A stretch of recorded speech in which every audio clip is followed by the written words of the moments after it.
Assalamualaikum Assalamualaikum warahmatullahi warahmatullahi wabarakatuh. wabarakatuh.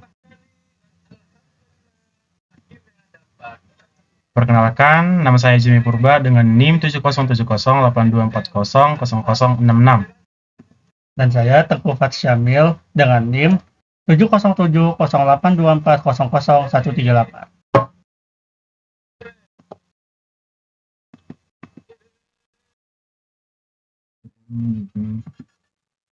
Nah, jadi pada bagian pertama ini berisi 4 subbab. Yang pertama pendahuluan, yang kedua pembahasan, yang ketiga pertanyaan, dan terakhir penutup.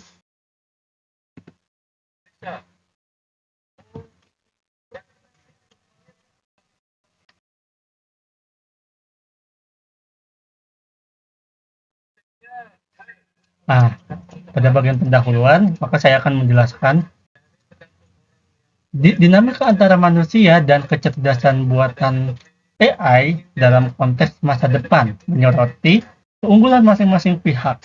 Manusia memiliki kemampuan kognitif seperti kreativitas dan empati, sedangkan AI menawarkan efisiensi dan akurasi dalam memproses data.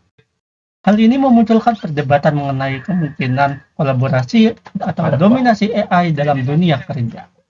Artikel ini bertujuan untuk menjelajahi tantangan dan peluang bagi keduanya, serta bagaimana sinergi antara manusia dan AI dapat membentuk masa depan.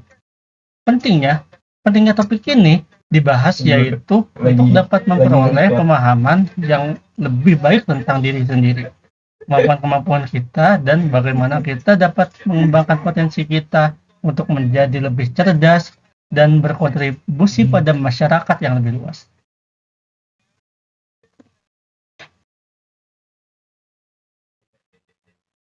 Nah, lanjut ke latar belakang.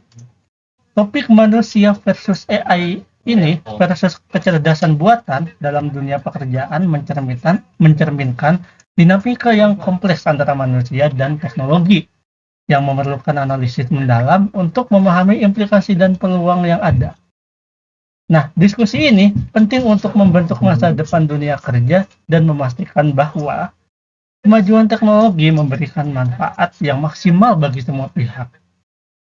Nah, statistik dan data pendukung mengenai topik manusia versus kecerdasan buatan ini dalam dunia pekerjaan sangat penting untuk memberikan gambaran yang jelas tentang dampak AI di tempat kerja. Anda bisa merujuk dari organisasi terpercaya seperti McKinsey, World Economic Forum, atau lembaga penelitian yang lainnya. Nah, berikut ini adalah beberapa data pekerjaan yang terintegrasi dengan kecerdasan buatan. Yang pertama adalah pengurangan pekerjaan. Menurut laporan McKinsey 2017, diperkirakan bahwa 15% tenaga kerja global, sekitar 400 juta pekerja, dan dapat terancam pekerjaan mereka akibat otomatisasi dan AI pada tahun 2030 mendatang. Nah, pekerjaan-pekerjaan yang lebih rentan adalah yang bersifat berulang dan rutin. Yang kedua, pergeseran keterampilan. Laporan World Economic Forum 2020 dari The Future of Jobs Report menyatakan bahwa 85 juta pekerjaan dapat hilang akibat pergeseran ke otomatisasi. Tetapi pada saat yang sama, 97 juta pekerjaan baru diperkirakan akan muncul yang memerlukan keterampilan baru. Yang ketiga, keterampilan yang diperlukan. Menurut laporan tersebut, keterampilan yang paling dicari untuk masa depan meliputi kemampuan analisis data, kecerdasan emosional, kreativitas, pemecahan masalah kompleks, dan keterampilan digital.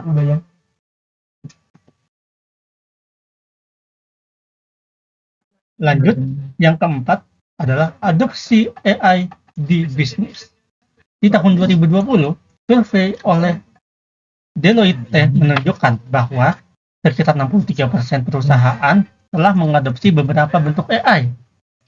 Dengan 83% pemimpin bisnis percaya bahwa AI akan menjadi sumber utama keunggulan kompetitif di masa depan. Lalu, yang terakhir, tingkat pengangguran. Dalam konteks dampak pengangguran, sebuah penelitian dilakukan oleh Brookings Institution menunjukkan bahwa daerah dengan tingkat pendapatan rendah dan pekerjaan yang lebih rutin lebih rentan terhadap dampak negatif dari otomatisasi dibandingkan dengan daerah yang lebih kaya.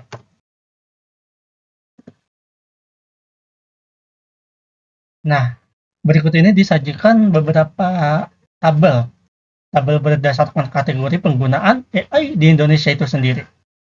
Berdasarkan tabel pemasaran, kategori penggunaan AI, pemasaran, jumlah pengguna AI-nya berkisar 1,5 juta. Persentase penggunanya berarti 12%, dan proyeksi pertumbuhannya adalah 20% per tahun. Pendidikan 2 juta, persentase penggunanya 15%, proyeksi pertumbuhan 25% per tahun. Kesehatan 1 juta, persentase pengguna 10 juta, dan proyeksi pertumbuhannya 18% per tahun. Manufaktur, jumlah pengguna AI-nya 500.000, persentase pengguna 5%, proyeksi pertumbuhannya 30% per tahun.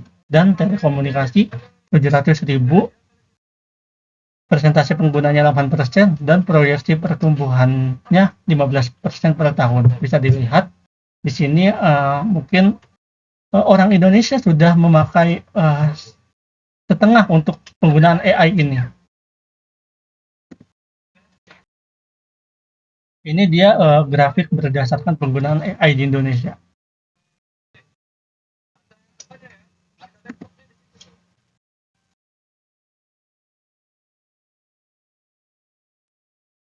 Lanjut pada pembahasan dampak AI terhadap pekerjaan.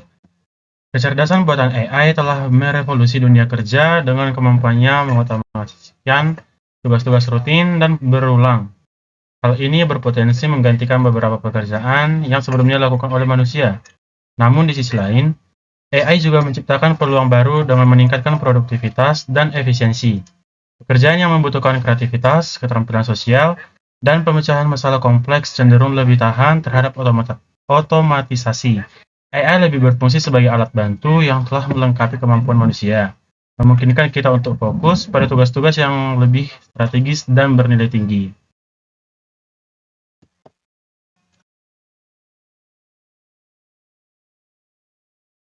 Masa depan pekerjaan di era AI.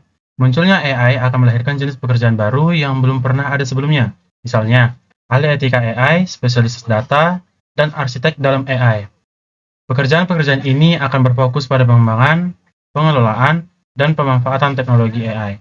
Selain itu, pekerjaan yang berkaitan dengan kreativitas dan inovasi, seperti desainer, UX, atau UI, content creator, dan inovator sosial, juga akan semakin berkembang.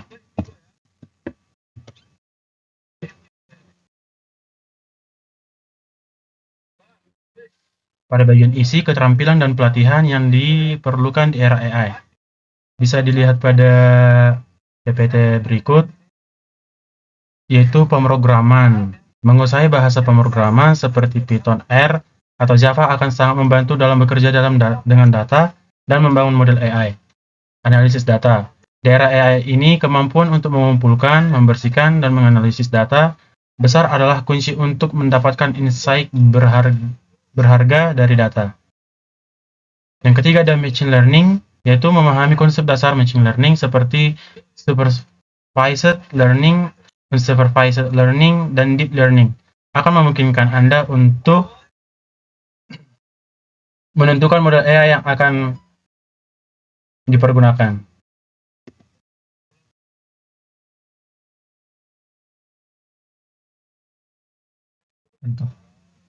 Contoh untuk pemrograman, analisis data, dan machine learning.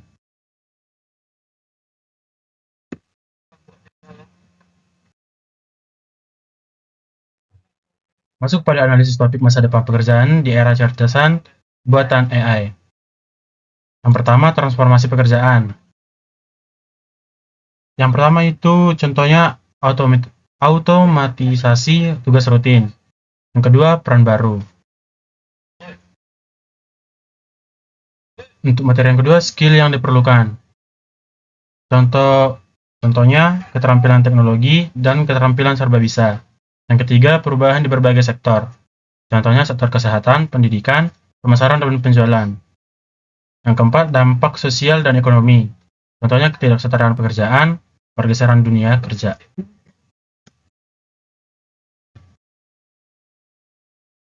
Yang kelima ada tantangan dan risiko. Contohnya keamanan dan etika, dan keterbatasan teknologi. Yang terakhir yaitu adaptasi dan pendidikan. Contohnya pendidikan berkelanjutan dan inisiatif pelatihan.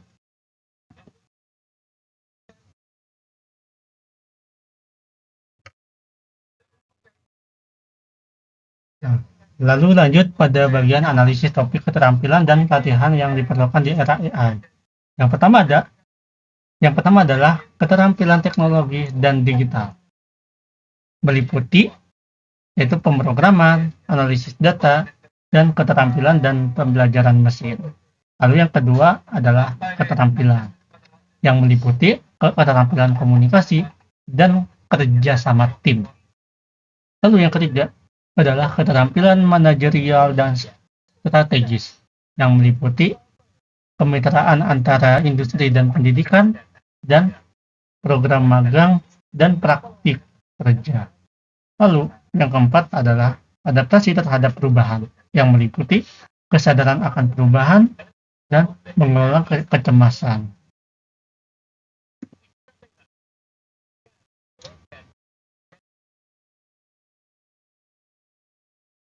Lalu masuk ke bagian kesimpulan. Di masa depan, interaksi antara manusia dan kecerdasan buatan AI dalam sektor pekerjaan akan semakin kompleks. AI akan mengotomasi tugas-tugas rutin, tetapi tidak semua pekerjaan akan hilang. Banyak yang akan transformasi dan memerlukan keterampilan baru. Keterampilan interpersonal, kreativitas, dan pemikiran kritis adalah area di mana manusia tetap unggul dan dibutuhkan untuk melengkapi teknologi.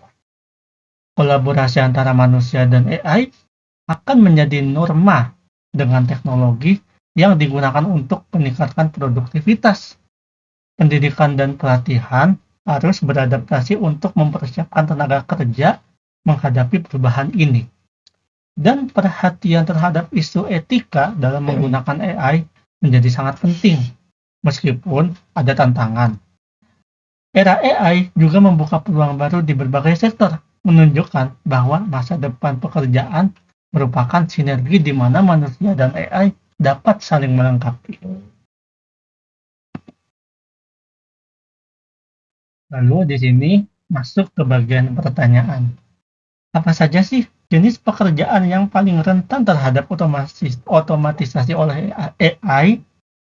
Dan yang kedua, bagaimana keterampilan yang dibutuhkan dalam dunia kerja akan berubah seiring dengan peningkatan penggunaan AI?